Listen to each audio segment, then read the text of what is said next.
கர்த்தருடைய பரிசுத்த நாமத்துக்கு ஸ்தோத்திரம். இன்று நமக்கு அருளப்பட்ட தெய்வ வார்த்தை ஏசாயா 30:18. உங்களுக்கு இரங்கும்படி கர்த்தர் காத்திருப்பார். உங்கள் மேல் மனதுருகும்படி எழுந்திருப்பார். கர்த்தர் நீதி செய்கிற தேவன். அவருக்கு காத்திருக்கிற அனைவரும் பாக்கியவான்கள். இந்த வசனத்தில் 2 காத்திருப்பை பற்றி சொல்லப்பட்டிருக்கு. ஒன்று, கர்த்தர் நமக்காக காத்திருக்கிறார். இன்னொன்று, நாம் அவருக்காக காத்திருக்கிறத பற்றி சொல்லப்பட்டிருக்குது. கர்த்தர் நமக்காக காத்திருக்கிறது எவ்வளோ பெரிய விஷயம். நாம் அவருக்காக எவ்வளோ நாள்னாலும் காத்திருக்கலாம். ஆனால் அவர் சர்வ வல்லமையுள்ள தேவன், நம்மை உருவாக்கின கர்த்தர்.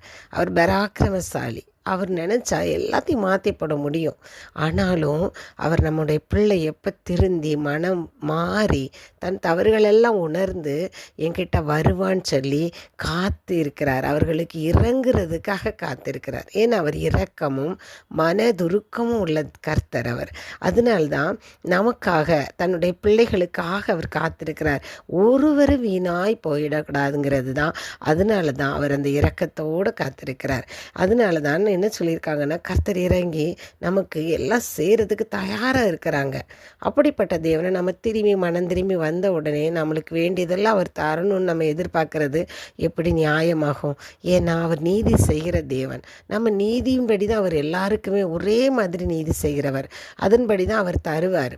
அதனால் நம்மை அவர் சரி பண்ணுறதுக்காக நம்ம அதுக்குள்ளே அவருடைய வழியில் கரெக்டாக இருக்கிறோமான்னு நம்ம பார்க்குறதுக்காக அவர் பொறுமையோடு இருக்கிறார்னா, நாமளும் அவருடைய இரக்கத்தை பெற்றுக்கொள்வதற்கு நாமளும் காத்திருக்கக்கூடியவர்களாக இருக்கணும்.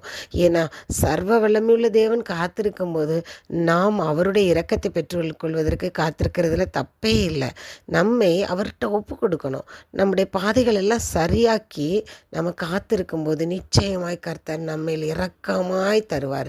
காத்திருக்கிறவர் மேல் இன்னும் இரக்கம் கொண்டக்கூடிய தேவனாய் அவர் இருக்கிறார். அதனால தான் சங்கீதம் 37:5 என்ன சொல்லியிருக்காங்கன்னா, உன் வழிகளை கர்த்தருக்கு ஒப்புவித்து அவர் மேல் நம்பிக்கையாயிரு, அவரே காரியத்தை வாய்க்க பண்ணுவார். அப்போ நம்முடைய வாழ்க்கையில் நம்முடைய அவர் மனம் திரும்புறது மட்டும் பத்தாமல் நம்முடைய பாதைகளை அவர்கிட்ட ஒப்பு கொடுத்தணும்.